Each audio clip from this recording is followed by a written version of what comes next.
नमस्कार, मैं हूं ताबिश हुसैन। बिहार में तेजी से बदलते राजनीतिक समीकरण के बीच ये सियासी कोहरा घटता जा रहा है कि मुख्यमंत्री नीतीश कुमार क्या करेंगे। ऐसा लग रहा है कि नीतीश कुमार फिर से पलटी मार सकते हैं और बीजेपी के साथ जा सकते हैं। लालू और तेजस्वी यादव के साथ उनके रिश्तों में आई दरार के पीछे वो कौन से 10 कारण हैं, उसको समझने के लिए ये खास रिपोर्ट आप देखिए।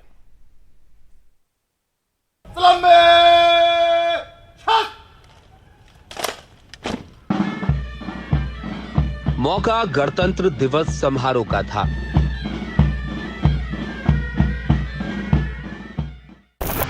बिहार की राजधानी पटना में मंच एक था, लेकिन मुख्यमंत्री नीतीश कुमार और उप मुख्यमंत्री तेजस्वी यादव का संग एक नहीं था।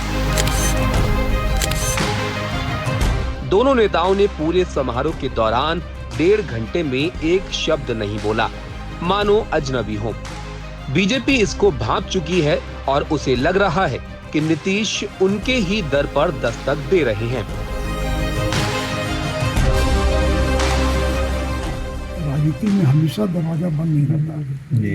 तो दरवाजा बंद रहता, आवश्यकता पड़ने पर खुल भी सकता है जी। अब खुलेगा कि नहीं खुलेगा जी, क्या होगा ये मैं नहीं कर सकता हूँ। ये हमारा केंद्रीय नेतृत्व इन चीज़ों को तय करता है। जैसा मैंने कहा कि अगर दरवाजा बंद होता है तो राजनीति में दरवाजा खुलता भी है। ऐसा लगता है कि बीजेपी नीतीश कुमार के लिए अपना दरवाजा खोल चुकी है, लेकिन सवाल है कि ऐसा क्या हुआ कि लालू और तेजस्वी के लिए नीतीश कुमार ने अपना दरवाजा बंद कर दिया। अगर पिछले कुछ दिनों का घटनाक्रम देखें तो महागठबंधन के बीच 10 ऐसी घटनाएं हुई जिन्होंने महागठबंधन में सिर्फ गांठें ही छोड़ी हैं। बंधन तो कब का टूट गया। घटना नंबर 1, पीएम के लिए नीतीश की दावेदारी नहीं। जिस इंडिया ब्लॉक को नीतीश कुमार ने ही अपनी पहल से तैयार किया, उसमें ही नीतीश कुमार को तरजीह नहीं मिली। तब लालू ने नीतीश को दूल्हा और खुद को बाराती बनाने की चुटकी लेकर नीतीश को संदेश दे दिया था कि पीएम की कुर्सी बहुत दूर है। घटना नंबर 2, इंडिया ब्लॉक का नेतृत्व नहीं। नीतीश कुमार के बारे में कहा जाता है कि वो इंडिया ब्लॉक का नेतृत्व चाहते थे, लेकिन कांग्रेस उनके नाम पर सहमत नहीं हुई और लालू यादव भी नीतीश की जगह कांग्रेस को ही तवज्जो देते रहे।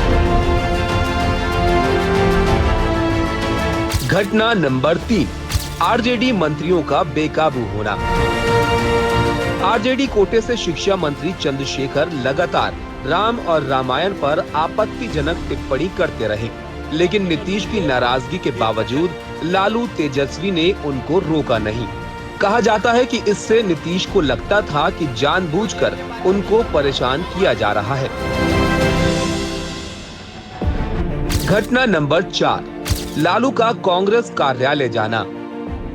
इसी बीच श्री कृष्ण सिंह जयंती समारोह में लालू यादव के सदाकत आश्रम जाने से भी नीतीश को लगने लगा कि लालू कांग्रेस की नजदीकियां उनके लिए घातक हो सकती हैं। घटना नंबर 5, सीट शेयरिंग पर स्पष्ट बात नहीं। आरजेडी अपने विधायकों के आधार पर लोकसभा के लिए सीट शेयरिंग चाहती थी, जबकि नीतीश कुमार 50-50 चाहते थे। यहाँ तक कि नीतीश कांग्रेस के लिए अपने कोटे से सीट छोड़ने को तैयार नहीं थे। घटना नंबर 6, आरजेडी विधायकों का बड़बोलापन। आरजेडी के एमएलसी सुनील कुमार और विधायक सुधाकर सिंह लगातार नीतीश कुमार पर हमला बोल रहे थे, जिससे नीतीश की नाराजगी बढ़ती जा रही थी। घटना नंबर 7, सांसदों का बीजेपी संग जाने का दबाव।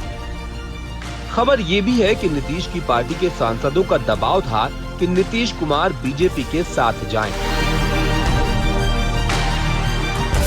घटना नंबर 8, लालू नीतीश में साफ साफ दूरियां। लालू नीतीश की दूरियां मकर संक्रांति के दिन दिखी, जब लालू यादव के घर नीतीश कुमार चूड़ा दही खाने गए और लालू ने उनको टीका तक नहीं लगाया।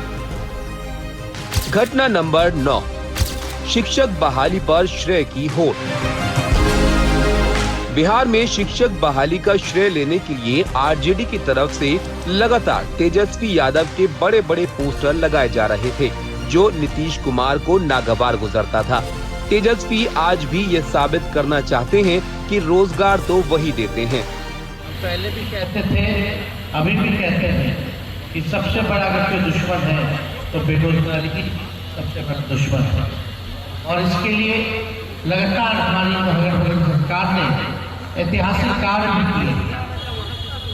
लगभग 4.5 लाख से भी ज्यादा नौकरियां जो है 1.5 साल के अंदर हम लोगों ने देने का काम। इससे बड़ा काम आज तक किसी भी देश के राज्य सरकार ने नहीं किया और ये सिलसिला रुका नहीं, ये सिलसिला लगातार आगे चलता रहेगा। लेकिन बिहार की राजनीतिक घटनाएं पूछ रही हैं कि तेजस्वी के अपने रोजगार का क्या होगा। घटना नंबर 10, नीतीश पर रोहिणी का आपत्तिजनक वार। रही सही कसर पूरी कर दी लालू यादव की बेटी रोहिणी आचार्य के एक्स पर लिखे पोस्ट ने। उसमें बदतमीज शब्द लगता है कि नीतीश कुमार को खल गया। वंशवाद का सवाल लालू और नीतीश को लगता है कि दूर करने का तत्कालिक कारण बन रहा है। आज जननायक कर्पूरी ठाकुर जी अपने किसी परिवार को कुछ करते थे। आजकल लोग परिवार का लोग कितना करते रहता है, नेता बनता है, हर तरह से उनका इज्जत हम लोग करते हैं। तो हम लोग तो करते हैं, लेकिन आजकल तो बहुत लोग अपने परिवार को बढ़ाते रहता है। लेकिन आप समझ लीजिए कि जननायक कर्पूरी ठाकुर जी कभी भी अपने परिवार को नहीं बढ़ाए। और एक ही बात जान लीजिए कि जननायक कर्पूरी ठाकुर जी से ही सीख करके हमने भी अपने किसी परिवार को आज तक नहीं बढ़ाया है, यह पक्का जान लीजिए। हम और लोगों को बढ़ावा देते हैं। घड़ी की टिक टिक महागठबंधन सरकार के बिखरने और नीतीश कुमार के एक बार फिर पलटने की तरफ इशारा कर रही है। एनडीटीवी इंडिया की रिपोर्ट।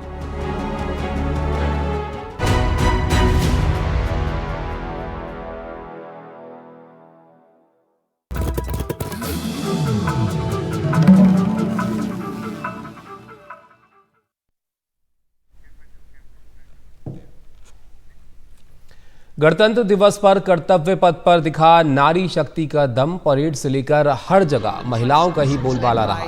फ्रांस की सेना का दस्ता भी दिखा। सिख रेजिमेंट और कुमाऊं रेजिमेंट के जवानों का जोश भी देखते ही बना। अर्धसैनिक बलों के मार्चिंग दस्ते भी महिलाओं के रंग में नजर आए। बीएसएफ का ऊंट दस्ता और बैंड अपने खास रंग में नजर आया और राज्यों की झांकियों में देश की समृद्ध संस्कृति की झलक दिखी। उत्तर प्रदेश की झांकी में अयोध्या में श्री राम लला दिखे।